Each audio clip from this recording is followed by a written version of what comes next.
Paradoks kebebasan, perbudakan jiwa, sebuah eksposisi psikofilosofis.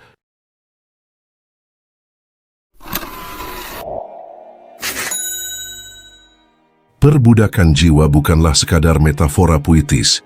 Ia adalah realitas eksistensial yang tersembunyi di balik ilusi kebebasan manusia modern.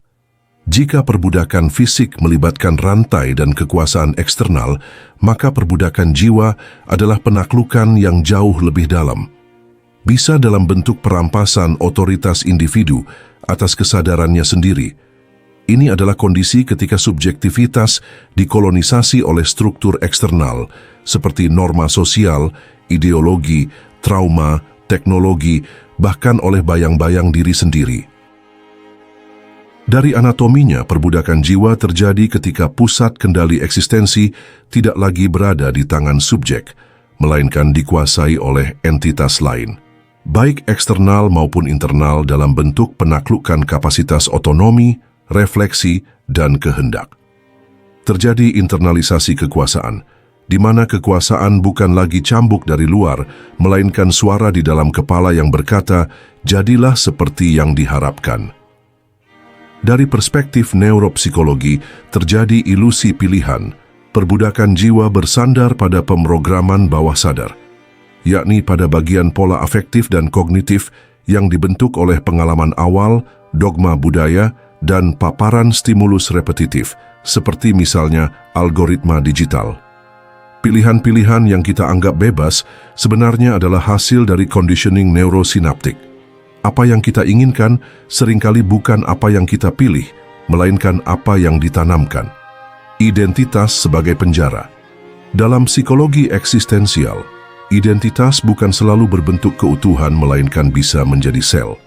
Ketika seseorang melekat pada narasi-narasi diri tertentu, semisal, "Saya harus sukses, saya orang baik, saya korban," maka mereka bukan lagi pencipta makna, melainkan budak dari struktur makna yang dibekukan.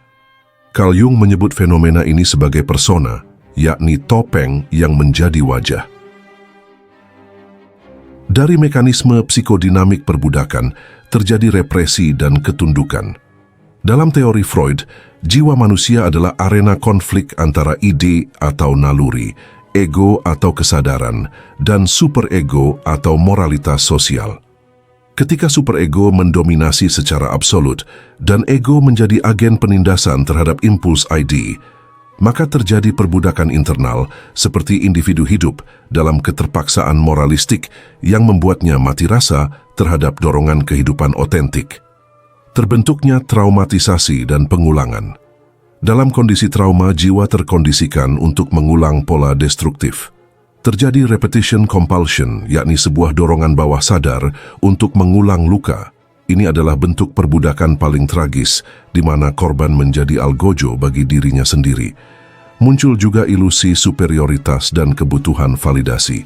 Bentuk lain perbudakan jiwa adalah ketika individu secara obsesif menggantungkan nilai dirinya pada pengakuan eksternal. Dalam istilah Adlerian, ini adalah inferiority complex yang disublimasikan menjadi striving for superiority. Namun pada hakikatnya, ini adalah perbudakan terhadap ilusi harga diri yang rapuh. Struktur sosial sebagai arsitek perbudakan. Kapitalisme dan konsumerisme emosional dalam masyarakat kapitalistik, manusia direduksi menjadi konsumen dan jiwanya menjadi target pemasaran. Emosi, identitas, bahkan penderitaan dikomodifikasi. Kehendak bebas dikorup oleh algoritma yang memahami kita lebih dari kita memahami diri kita sendiri. Teknokrasi dan penjajahan kognitif, teknologi digital, tidak hanya mempercepat hidup, tetapi juga membentuk struktur perhatian. Dalam kondisi dopamin fatigue, manusia kehilangan kapasitas untuk kontemplasi dan kedalaman. Jiwa dikondisikan untuk mencari reward instan, membuatnya hidup dalam arus eksternal yang dangkal dan seragam. Ideologi sebagai matrik realitas. Ideologi tidak hanya mempengaruhi pikiran, tetapi juga mendefinisikan realitas. Ia membentuk struktur makna, menentukan apa yang dianggap mungkin, layak, ataupun nyata. Dalam kerangka ini, individu yang tidak sadar sedang hidup dalam kerangka ideologis sebenarnya sedang diperbudak secara ontologis. Pada dimensi eksistensial, dalam istilah Heideggerian, perbudakan jiwa terjadi ketika manusia menjadi das Man, yakni manusia impersonal yang kehilangan keautentikannya karena larut dalam opini, norma, dan kesibukan sehari-hari. Diri tidak lagi hadir sebagai being, melainkan sebagai fungsi. Absennya kehendak bebas yang dimiliki, Nietzsche dengan tajam menyatakan bahwa kehendak bebas hanyalah ilusi bagi jiwa yang lemah. Mereka yang memilih hanya tunduk pada dorongan tak sadar, pada kehendak kekuasaan yang bukan milik dirinya, melainkan milik struktur yang lebih besar. Langkah pertama untuk keluar dari perbudakan jiwa adalah membentuk meta-awareness, yakni kesadaran atas kesadaran.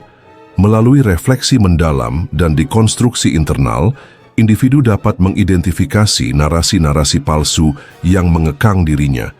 Bisa juga dengan melakukan pembebasan melalui konfrontasi, yakni dengan cara menghadapi luka, ketakutan, dan absurditas eksistensi tanpa lari atau merasionalisasi adalah bentuk revolusi jiwa. Dalam keberanian menghadap realitas, lahirlah otonomi sejati. Atau bisa juga dengan menciptakan makna sendiri. Dalam kerangka eksistensialis, pembebasan terjadi ketika individu menciptakan makna secara otentik, bukan mengadopsi makna yang dikonstruksi eksternal. Kesimpulannya, perbudakan jiwa adalah kondisi default manusia yang hidup tanpa kesadaran. Hanya sedikit yang bisa melampaui ini karena pembebasan bukanlah hadiah, melainkan perjuangan brutal melawan diri sendiri.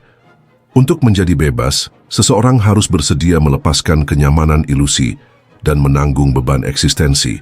Dengan kata lain, jiwa yang merdeka ialah jiwa yang telah melewati kematian dirinya sendiri. Baiklah, kalau begitu seperti biasa, terima kasih sudah menyimak sampai sini. Jangan lupa subscribe Jeda Sibuk. Nantikan pembahasan saya selanjutnya. Saya, si ganteng nan tampan Fernando Widono. Sampai jumpa.